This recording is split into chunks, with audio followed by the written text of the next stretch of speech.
22 मार्च 2023 यानी आज से लगभग 4 महीने पहले हमने विराट कोहली को ओडीआई क्रिकेट में लास्ट खेलते हुए देखा था ऑस्ट्रेलिया के अगेंस्ट। इसके बाद आईपीएल भी हो गया, हम WTC फाइनल भी हार गए और अब वेस्ट इंडीज के साथ सीरीज भी खत्म हो चुकी है जिसमें विराट कोहली को एक भी इनिंग्स में बैट करने को नहीं मिला। और अब आज से 1 महीने बाद 2 सितंबर को कोहली को खेलने का चांस मिलेगा सीधा पाकिस्तान के अगेंस्ट। मिलेगा ना द्रविड़ सर? आई होप तुम लोग यहाँ पे प्रॉब्लम देख पा रहे होगे, क्योंकि विराट कोहली जो कि पोटेंशियली हमारा बेस्ट प्लेयर है और इस वर्ल्ड कप में बहुत ही इंटीग्रल और बहुत ही इंपॉर्टेंट होने वाला है, उसको इस फॉर्मेट में खेलने को ही नहीं मिल पा रहा है। और हम सब ये जानते हैं कि किंग कोहली अभी रिसेंटली मुश्किल से फॉर्म में आए हैं। इतने सालों की वेट के बाद सेंचुरीज लगाना शुरू हुआ है बंदा। हमें लगा था इस सीरीज में भी एक आध सेंचुरी तो आ ही जाएगी, लेकिन नहीं। हम फैंस की खुशी बीसीसीआई से कहां ही देखी जाती है। अब सीधा पाकिस्तान के अगेंस्ट एशिया कप में कोहली की वाइल्ड कार्ड एंट्री कराएंगे और उसके बाद एक्सपेक्ट करेंगे कि फिर मैच भी जिता दे। नाइस नाइस नाइस भाई, एटलीस्ट रोहित शर्मा को नंबर 7 पे थोड़ा सा तो खेलने को मिल गया था, लेकिन यहाँ विराट कोहली को तो बस 5 मिनट की फील्डिंग और पानी पिलाने के लिए ही बुलाया था। इससे अच्छा तो बंदे को छुट्टी दे देते, बंदा एक आध मंदिर और हो आता एशिया कप के लिए। आज से पहले हम मैचेस में सोचते थे क्या विराट कोहली सेंचुरी मार पाएगा, और अब पूछते हैं कि क्या कोहली खेल भी रहा है। ऐसे तो बिल्कुल नहीं होने वाली भाई 100 सेंचुरीज। अगर दूसरों को चांस देने के नाम पे टीम में मीनिंगलेस एक्सपेरिमेंट्स होंगे तो फिर कोई फायदा नहीं है। इससे आई फील विराट और रोहित जैसे इंपॉर्टेंट प्लेयर्स का फॉर्म अफेक्ट हो सकता है, जो कि हमें नहीं चाहिए यार। जिस राह पे तुम चल रहे हो बेटा,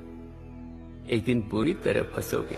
अब तो डाउट्स हो रहे हैं भाई कि क्या ये सच में इतना ज्यादा ट्राई करना चाहते हैं दूसरे प्लेयर्स को। इसका मतलब ये तो नहीं कि कहीं श्रेयस और केएल राहुल फुल्ली फिट ही नहीं है और क्या वो वर्ल्ड कप खेल ही नहीं पाएंगे, और ये कोई इनसाइड न्यूज है जो हमें नहीं पता। आई नो मैं ओवरथिंक कर रहा हूँ, बट और कोई रीजन एक्सप्लेन नहीं करता इन तीनों को सीरीज डिसाइडर में भी ना खिलाना। हाँ ठीक है, सीरीज बच गई, 2-1 हरा दिया, 200 रन से लास्ट मैच जीत लिया इंडिया ने, और ये भी मान लिया कि रोहित के बिना भी जीत लिया, लेकिन क्या ये जरूरी था? झूठ नहीं बोलूंगा, थर्ड ओडीआई से भी मेरा इंटरेस्ट चला गया जब पता लगा रोहित और विराट फिर से रेस्ट कर दिए गए हैं। और आई थिंक हम सब अग्री करेंगे कि ये सीरीज बोरिंग तो थी। जवाब ढूंढने गए थे लेकिन उल्टा सवाल खड़े हो गए हैं। सीरीज में 3 डिफरेंट मैचेस में 3 डिफरेंट तरीके के बैटिंग ऑर्डर देखने को मिले हमें, और ये उथल पुथल हमें तब करना याद आ रहा है जब 1 महीने में हम अपने बिगेस्ट राइवल को फेस करने वाले हैं। अरे अफगानिस्तान नहीं, पाकिस्तान की बात कर रहा हूँ। लग रहा है ये टीम एशिया कप को लेके उतनी ही सीरियस है जितना मैं एग्जाम्स को लेके होता हूँ 1 हफ्ता पहले, सॉरी 1 रात पहले। यार मुझे तो मैच के बारे में बात करने का बिल्कुल मन नहीं है, उल्टा कुछ और इंपॉर्टेंट सवाल है जिसके जवाब मुझे चाहिए। जैसे कि ये रियान पराग ने लगातार 2 सेंचुरीज कैसे मार दी? यार ये रियान पराग के अलग ही जलवे चल रहे हैं भाई। बचले पाउल, अंडरग्राउंड होने का समय आ गया है। बहुत गालियां पड़ेंगी भाई, बहुत गालियां पड़ेंगी।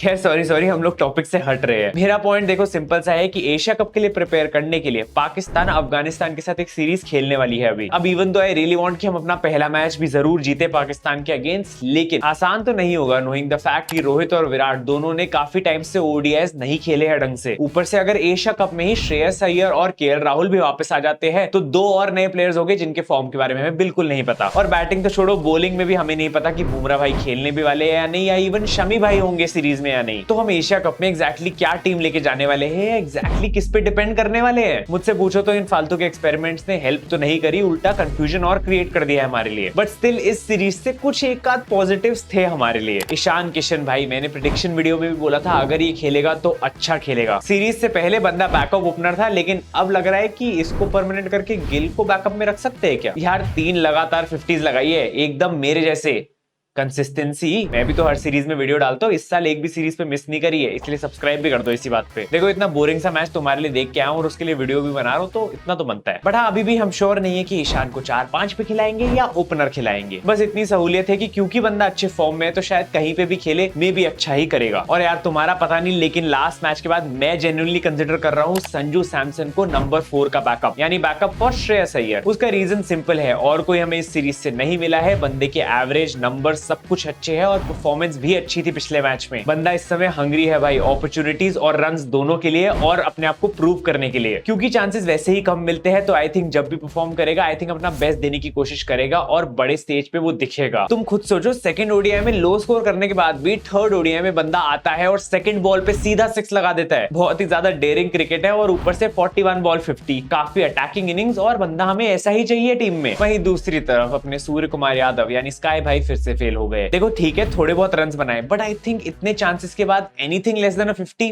मैं फेल ही मानूंगा। अब लॉजिकली देखा जाए तो संजू को 2 चांसेस मिले और उसने सेकंड मैच में ही प्रूव कर दिया, लेकिन सूर्या भाई पिछले 6 मैचेस से कुछ खास नहीं कर पाए हैं। उसके बावजूद भी अगर एशिया कप में सूर्या को सिलेक्ट कर लेते हो ओवर संजू, तो फिर तो प्रूव हो जाएगा भाई कुछ तो बायस है यहाँ पे। अगेन मैं क्लियर कर देना चाहता हूँ, आई लव सूर्या, मुझे कोई हेट नहीं है उस प्लेयर के अगेंस्ट। उल्टा मुझे उसकी बैटिंग बहुत एंटरटेनिंग लगती है, मुझे मजा आता है उसे खेलते हुए देखने के लिए, और मैं चाहता हूँ कि वो ओडीआईज में अच्छा परफॉर्म करे। बट अभी के लिए हमें मान लेना चाहिए यार, वो नहीं है परफेक्ट हमारे लिए। खैर उसी के साथ भाई के फेवर में एक चीज और ऐड करूंगा कि अगर श्रेयस अय्यर या केएल राहुल फिट नहीं है वर्ल्ड कप खेलने के लिए, तो सूर्या हमारे लिए बेस्ट ऑप्शन है आफ्टर संजू सैमसन। देखो T20s में बंदा ऑलरेडी एक प्रूवन फिनिशर है और प्रेशर को हैंडल करना आता है, तो यहाँ पे नंबर से ज्यादा एक्सपीरियंस काम आ जाएगा। बट अगेन ये सिर्फ तभी होना चाहिए अगर हमारे पास बेस्ट प्लेयर्स अवेलेबल नहीं है। ईशान और संजू के अलावा कुलदीप और लॉर्ड शार्दुल भी बहुत बड़े पॉजिटिव्स थे। आई थिंक दोनों ऑटोमेटिकली एशिया कप की स्क्वाड में तो आई जाते हैं, और कुलदीप यादव तो आई थिंक प्लेइंग 11 में ही होगा। भाई ऐसे बात करके मन हो रहा है एक वीडियो बना दूं जिसमें हम एशिया कप की स्क्वाड प्रेडिक्ट करें। अगर चाहिए तो कमेंट कर देना, कुछ रिसर्च करके बना लेंगे। शुभमन गिल ने फाइनली जाके ठीक ठाक खेला, मैन ऑफ द मैच भी मिल गया, और लग रहा है कि अहमदाबाद पहुंचते पहुंचते सेंचुरी भी आ ही जाएगी भाई की। बट भाई असली सुकून तो तब मिलता है जब हार्दिक पांड्या रन्स मारता है, क्योंकि तब लगता है भाई कि कोई तो है इस टीम में जो हमारी फिनिशिंग संभाल सकता है। ओडीआई कैप्टेंसी का अभी तक नहीं पता, लेकिन फिनिशिंग तो है बंदे में। मैं तो भाई ये सोच रहा हूँ कि अब तो ऋतुराज को भी पानी पिलाने से छुट्टी दे दी और मैच में खिला लिया। लेकिन द्रविड़ जी, आपको ये चहल भाई से क्या दुश्मनी है?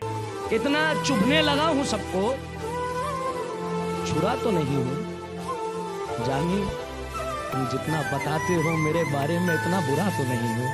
मुझे तो ये भी समझ नहीं आया कि ऋतुराज को खिलाने का पॉइंट क्या था इस मैच में, क्योंकि हम सबको पता है कि वो वर्ल्ड कप तो खेलने ही नहीं वाला, क्योंकि वो एशियन गेम्स की टीम में है और वहां कैप्टन भी है। इसको भी नंबर 3 पे ट्राई करा और ये भी फेल, जबकि हमारा मेन नंबर 3 तो बाहर बैठा नाखून खा रहा था। एक ही है भाई जो नंबर 3 पे आके खेल सकता है। 3 नए प्लेयर्स ट्राई किए इस सीरीज में नंबर 3 पे, सूर्या, संजू और गायकवाड, और विराट कोहली को अभी तक कोई भी रिप्लेस नहीं कर पाया। खैर अब सीरीज खत्म है, अब कुछ नहीं कर सकते, बस वेट करेंगे एशिया कप की स्क्वाड का और फिर फर्स्ट मैच का। वेस्ट इंडीज की T20 सीरीज जरूर आ रही है जिसमें विराट और रोहित फिर से नहीं है, लेकिन कोई बात नहीं, देख ही लेंगे यार, अब तो एशेज भी खत्म हो गया। इन अदर न्यूज अगर तुम्हें नहीं पता तो एशेज की सीरीज खत्म हो चुकी है और 2-2 से टाई हुई थी सीरीज, लेकिन एशेज ऑब्वियसली ऑस्ट्रेलिया ने रिटेन करी क्योंकि लास्ट टाइम वो जीते थे, तो टेक्निकली इंग्लैंड सीरीज हार गई। और स्टुअर्ट ब्रॉड ने भी टेस्ट क्रिकेट से रिटायरमेंट ले ली। जिमी भाई आपका क्या प्लान है? भाई Stuart Broad what a legend यार, 604 टेस्ट विकेट्स और करियर की लास्ट बॉल पे भी विकेट। और आयरनी देख रहे हो, जिस बंदे ने युवराज सिंह से 6 बॉल पे 6 छक्के खाए थे, उसने अपने करियर की आखिरी बॉल पे